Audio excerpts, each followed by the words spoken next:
Hey guys, Ram Ram सा खमा गणिसा। तो कैसे हो आप सब लोग? आई होप आप सब लोग अच्छे होंगे, अपने घरों में स्वस्थ होंगे। आज मैं लेके आई हूँ बाबा रामदेव की कहानी, जो कि बाबा रामदेव जो है वो मतलब राजस्थान में ही नहीं संपूर्ण भारत में प्रसिद्ध हैं। और इनके बारे में छोटा बच्चा से लेकर के बड़े पुरुष मतलब हर आदमी जो है राजस्थान का ही नहीं बल्कि भारत का भी जो है इनके बारे में जानता है। तो आज जानेंगे कि ये इतने प्रसिद्ध हुए तो क्यों हुए, क्या क्या किया था इन्होंने कि ये इतने प्रसिद्ध हुए। क्योंकि देखो, ऐसे ही तो कोई लोग प्रसिद्ध होते नहीं है, ऐसे ही तो हर किसी को फेम मिलता नहीं है, क्योंकि कुछ ना कुछ तो इन्होंने करा ही होगा कि आज इनकी जो कहानी है वो किताबों में आज बच्चे पढ़ते हैं और बच्चे मुझसे पूछते हैं कि मम्मा मुझे बताओ कि बाबा रामदेव कौन थे। तो इसीलिए कल मेरे बच्चों ने पूछा कि मम्मा बताओ कि बाबा रामदेव कौन थे। तो मैं हालांकि उनको अपने सबसे ज़्यादा जैसलमेर में, जोधपुर में, उधर सबसे ज़्यादा पूजा जाता है। हालांकि यहाँ पे भी पूजा जाता है, गांव में पूजा जाता है। गांव में इनके जो मंदिर बने होते हैं ना, उनको देवरा बोला जाता है। लेकिन सबसे ज़्यादा जो फेमस है, जो मतलब जहाँ पे मेला बढ़ता है इनका, वो बढ़ता है जैसे जोधपुर में और जैसलमेर में उधर। क्योंकि भादवा की शुक्ल द्वितीया है, द्वितीया से लेकर के इनका भादवा की शुक्ल 11 तक इनका मेला बढ़ता है ना। जिसमें सबसे ज्यादा मतलब कहते हैं कि वहां पे कि कामड़ जाति की जो महिलाएं हैं वो 13 ताली नृत्य करती है। ठीक है। और अगर हम इनके जन्म की बात करें, ये तो हुई मतलब इनके बारे में कि जैसे कुछ चीज़ें, जैसे आजकल बच्चे पूछ लेते हैं कि 13 ताली नृत्य कौन करता है और सबसे पहले किसने स्टार्ट करा। तो मतलब ये बाबा रामदेव से जुड़ा हुआ है 13 ताली नृत्य। और 13 ताली नृत्य जो है कामड़ जाति की जो महिलाएं हैं वो करती हैं, और आज भी करा जाता है बाबा रामदेव की याद में। तो जानते हैं बाबा रामदेव के बारे में शुरू से, बचपन से। देखो, बाबा रामदेव का जो है जन्म हुआ था बाड़मेर का उड़कासमेर गांव है वहां में पे हुआ था। और कहते हैं कि 1409 ईसा पूर्व इनका जन्म हुआ। और कहते हैं कि इनके पिता अजमल नाम था इनके पिता का, और इन अजमल जी पवार, और माता का नाम था मेणा दे पवार। और माना जाता है कि जो बाबा रामदेव जो है ये इनको विष्णु का अवतार माना जाता है, कृष्ण भगवान का अवतार माना जाता है। ये ऐसे देवता थे जिनको हिंदू ही नहीं बल्कि मुसलमान भी इनको पूजते थे, और आज भी पूजते हैं। हिंदू मुसलमान मतलब दोनों जाति के लोग इनको पूजते हैं। ये राजस्थान में पहले एकमात्र लोक देवता है जिसको हिंदू और मुसलमान दोनों पूजते हैं। और इनके लिए कहा गया है कि जैसे ये जो है सांप्रदायिक सद्भाव की मतलब इनकी एक विशेषता बताई गई है कि ये सांप्रदायिक सद्भाव से पूजे जाते हैं। क्योंकि ये हिंदू मुसलमान में पहले भी ये फर्क नहीं करते थे, आज भी नहीं करते। और हिंदू मुसलमान जो है इनको जहरा पीर नाम दिया था इनको इन्होंने, क्योंकि आज ये जो है पाकिस्तान में भी पूजे जाते हैं। पाकिस्तान में इनको जहरा पीर नाम से पूजा जाता है।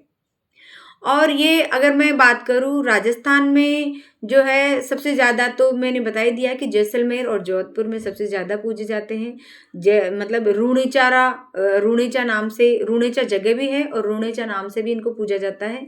और कहते हैं इनके बारे में, ये कहते हैं कि बाबा रामदेव जो है रूणेचारा धणी, मतलब इनको नाम दिया गया कि भाई ये रूणेचारा धणी के नाम से फेमस हुए। पाकिस्तान में इनको रामसारा पीर के नाम से भी पुकारा जाता है। और अगर मैं बात करूं कि राजस्थान के अलावा और कौन से स्टेट में सबसे ज़्यादा इनको मतलब पूजा जाता है, तो जैसे गुजरात हुआ, एमपी हुआ, यूपी हुआ, यहाँ पर भी सबसे ज़्यादा इनको पूजा जाता है। बाबा रामदेव इतने प्रसिद्ध हुए तो क्यों हुए, इनकी मतलब बातें अगर मैं देखूं तो जैसे कहानियां हैं इनकी बहुत सारी, जिनमें से एक कहानी तो ये भी है कि इनकी भतीजी थी, जो मतलब जब इसकी भतीजी की शादी, इनकी भतीजी भाई की बेटी, मतलब इनकी भतीजी की जब शादी हुई थी मतलब हमीर से, है ना, जो कि सातल देव के पुत्र थे। तो उन्होंने, कई किताबों में तो ये दे रखा है कि उन्होंने डिमांड कर ली थी, कई किताबों में ऐसे ऐसे ही कह रखा है कि इन्होंने खुद से ही अपने मन की इच्छा से ही दहेज में दे दिया था। मतलब जो जगह इनको सबसे ज्यादा प्यारी थी ना, पोखरण, है ना, पोखरण सातलमेर, मतलब पोखरण में सातलमेर है जो कि जैसलमेर में है, ये दोनों जगह। तो वो इन्होंने कहते हैं कि इनके जो भतीजी के जो ससुर जो थे ना, मतलब और उसका जो हस्बैंड था, उन्होंने डिमांड कर ली थी, किसी के थ्रू कहलवा दिया था कि बाबा रामदेव जो है आधे से ज़्यादा तो ये तब टूट जाएंगे जब इनसे इनकी जो मतलब जन्मभूमि, वो एक कहते हैं ना जन्मभूमि तो नहीं, लेकिन इन्होंने जो जगह बसाई थी और जो जगह सबसे ज़्यादा प्यारी थी इनको, सातलमेर जो कि पोखरण में है, ये अगर इनसे मांग लेंगे ना तो ये सबसे ज़्यादा टूट जाएंगे।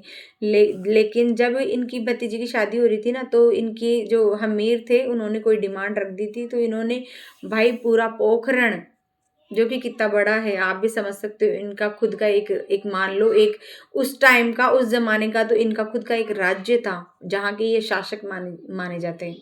तो वो इन्होंने एक बार भी नहीं सोचा था और इन्होंने उनके नाम कर दिया था। मतलब उस टाइम पे नाम तो क्या होता था, लेकिन उस टाइम पे ये होता था कि मतलब जबान दे दी जाती थी, वचन दे दिया जाता था, वो ही लोक की लकीर मानी जाती थी।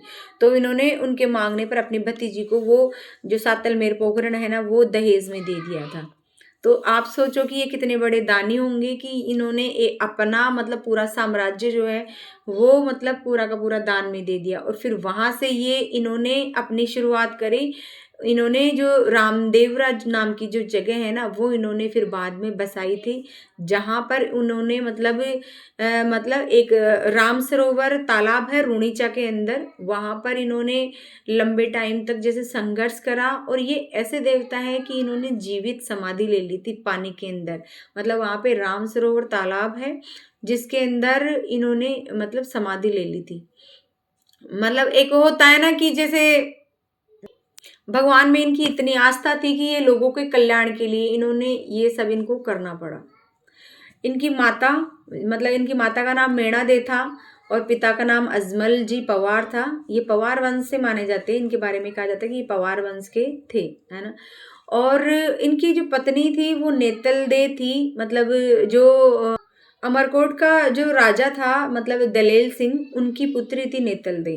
मतलब ये एक मानो कि जो है उनकी पुत्री भी मतलब कितने पैसे वाले घराने से थी नेतल दे। तो नेतल दे जैसे मतलब इनके साथ रहती थी, तो जैसे यूँ था कि ये हर किसी को इतने दानी थे कि हर किसी को कुछ भी दे देते थे। तो नेतल दे भी सोचती थी, लेकिन नेतल दे ने कभी ये नहीं कहा कि तुम क्यों दे रहे हो। नेतल दे ने इनका हमेशा साथ दिया था भाई। जैसलमेर में आज भी जो है ना, वहां पर मतलब पीले पत्थर होते हैं जैसे जैसलमेर में, तो जैसलमेर में पीले पत्थरों से जैसे पगला जो बने हुए होते हैं ना, तो वो एक रामदेवरा का ही क्या है प्रतीक माना जाता है। और उधर तो पता है आजकल जैसे मतलब पहले भी लोग पहनते थे गले में ताबीज बना करके पगलिया का, वो पहनते हैं और कहते मानते ये हैं कि भगवान का हमारे ऊपर आशीर्वाद बना रहेगा, इसलिए पहनते हैं। इनके बारे में कहा जाता है कि इनकी एक मुंह बोली बहन थी। मतलब मुंह बोली का मतलब होता है जैसे वो कहते हैं ना, जैसे धर्म की जो बहन होती है वो बनी हुई थी। तो वो मतलब ये जहाँ पे भी जैसे मतलब जम्मा करने जाते थे, जम्मा होता था जागरण, मतलब जम्मा बोलते हैं कि बाबा रामदेव का जो भी जागरण होता है उसको जम्मा बोलते हैं। और तो ये कहाँ पे भी मतलब जम्मा करने जाते थे ना, तो वहां पे ये जो डाली बाई थी वो इनके साथ हमेशा जाती थी और वहां पर इनके साथ भजन कीर्तन करती थी। इनके जो भजन होते हैं ना उनको क्या बोलते हैं, इनके भजनों को बोलते हैं ब्यावले। अब सोचो अपने तो यहाँ पर तो मतलब भाई मतलब ब्यावले का अलग अर्थ होता है, लेकिन इनके वहां पर जो भजन होते थे उनको बोलते ब्यावले। और भजन जो राम इनकी जो मतलब जो होता है ना झंडा, इनका बाबा रामदेव का जो झंडा होता है वो 5 रंग का होता है, जिसको बोलते हैं नेजा। क्या बोलते हैं, नेजा बोलते हैं उसको। और इनकी अगर मैं बात बताऊं तो ये घोड़े पे सवार करते थे, इनको घोड़ा बहुत ज्यादा पसंद था, तो इन्होंने अपने घोड़े का नाम रखा था लीला घोड़ा, मतलब लीला लीला ही रखा था। ये चमत्कार करते थे, मतलब कभी किसी के जैसे कुछ रोग हो जाता था और कोई जैसे इनके ढोक खाते थे, ये झाड़ा देते थे ना, तो इनके चमत्कारों को पर्चा बोला जाता था। इनके एक चमत्कार की बात कि मक्का से जो है ना, मतलब मक्का मदीना जो है वहां से जो है मतलब पांच पीर आए थे वहां से। मतलब इनकी जो बाबा रामदेव की प्रसिद्धि इतनी चारों तरफ फैल गई थी, इतनी चारों तरफ फैल गई थी कि सब लोग जो है इन्हीं के बारे में बातें करते थे। तो फिर मक्का से 5 लोग आए कि चलो अपन भी चलते हैं और देखते हैं कि ऐसा कौन सा बाबा रामदेव है जो सबके रोगों को दूर कर देता है, सबकी परेशानियों को दूर कर देता है। तो चलो चल के देखते हैं कि ऐसे कौन है, और इतने लोग जो है उनकी तारीफ करते हैं। तो वो आए, इनकी मतलब इनको उनका मकसद तो यह था कि हमसे बड़ा कोई नहीं है, लेकिन जब वो आए ना यहाँ पर और इनसे मिले, तब फिर बाबा रामदेव ने कहा, उनका मतलब स्वागत सत्कार अच्छे से करा, उनको अंदर लेके गए अपने मकान में। तो फिर वहाँ पर लेके गए, तो फिर उनको पानी वानी पिलाने के लिए कहा, तो इन्होंने मना कर दिया, बोला नहीं नहीं हम तो पानी पी के आए हैं। फिर इनको खाने के लिए जैसे बिठाया और इनके सामने चौकियाँ लगाई, बोला कि आप खाना खाओ। तो बोले नहीं नहीं हम तो नहीं खाएंगे खाना। उनके थोड़ा ईगो था, उनको ऐसा था कि हम ही है पीर, भाई हमसे बड़ा कोई नहीं है। उनको ये लगता था कि भाई जैसे जो भी चमत्कार करते वो जो भी सब कुछ मतलब धरती पे अच्छा कुछ जो भी कर सकते हैं ना, वो हम ही कर सकते हैं और कोई नहीं कर सकता। तो उनको अपने ऊपर इतना वो था। तो उन्होंने इनकी परीक्षा लेने के लिए कहा कि हम आपके यहाँ खाना नहीं खा सकते, क्योंकि हम हमारे ही बर्तनों में खाना खाते हैं, और हम हमारे बर्तन जो है वो मक्का छोड़ के आ गए। तो भाई ये तो बाबा रामदेव हैं, इन्होंने उन्हीं के सामने अपना हाथ यूं लंबा करा और आंखें बंद करी और कुछ बोला, तो वो उनके जो बर्तन मक्का रखे हुए बर्तन थे ना, वो सारे के सारे बर्तन हाथ में आ गए और उन्होंने उनके सामने रखा। तब उन्होंने इनको कहा कि भाई, मतलब इस दृश्य को देख करके उन्होंने कहा कि हम तो पीर ही हैं, आप तो पीरों के पीर हो, तो आप तो रूणे चारे धनी हो, आप तो पीरों के पीर हो। तो ये मक्का मदीना से आए हुए जो वो 5 लोग थे ना, उन्होंने इनको कहा पीरों के पीर। तो ये तब से इनकी जो संज्ञा, मतलब इनके नाम के आगे पीरों का पीर ही लगाया जाता है। जैसे इनका जो मंदिर है उनको देवरा कहा जाता है, और कहते हैं मतलब जैसे जैसलमेर में जोधपुर में उधर तो बनाई है, उसके मतलब जोधपुर में भी एक मसूरिया नाम की पहाड़ी है, उसके ऊपर इनका जो है देवरा मतलब बना हुआ है। और विराट या अजमेर का नाम सुना होगा, वहाँ पे भी इनका मंदिर बना हुआ है। चित्तौड़गढ़ में भी इनका मतलब मंदिर क्या बोलेंगे, देवरा देवरा बना हुआ है चित्तौड़गढ़ में भी, मतलब जहाँ पे मेला भरता है बड़ा देवरा बना हुआ है। और चित्तौड़गढ़ का है सुरता खेड़ा, वहाँ पर बना हुआ है। और यहाँ पे ही नहीं, मतलब गुजरात में कहते हैं कि जो छोटा रामदेवरा का जो मंदिर वो कहाँ पर बना हुआ था, वो गुजरात के अंदर बना हुआ है। और ये एकमात्र ऐसे देवता थे जो मतलब कवि भी थे, मतलब कहते हैं ना कि इनमें वो मल्टी टैलेंटेड वाली बात होती है, मल्टी टैलेंटेड वाला जो इंसान होता है वो थे ये। मतलब एक कहते हैं ना भाई, हाँ भाई हर चीज का उपाय इनके पास था। और ये कवि भी थे, मतलब किताब लिखी थी इन्होंने, 24 बाणियां नाम से इन्होंने किताब लिखी थी, जो आज भी फेमस है।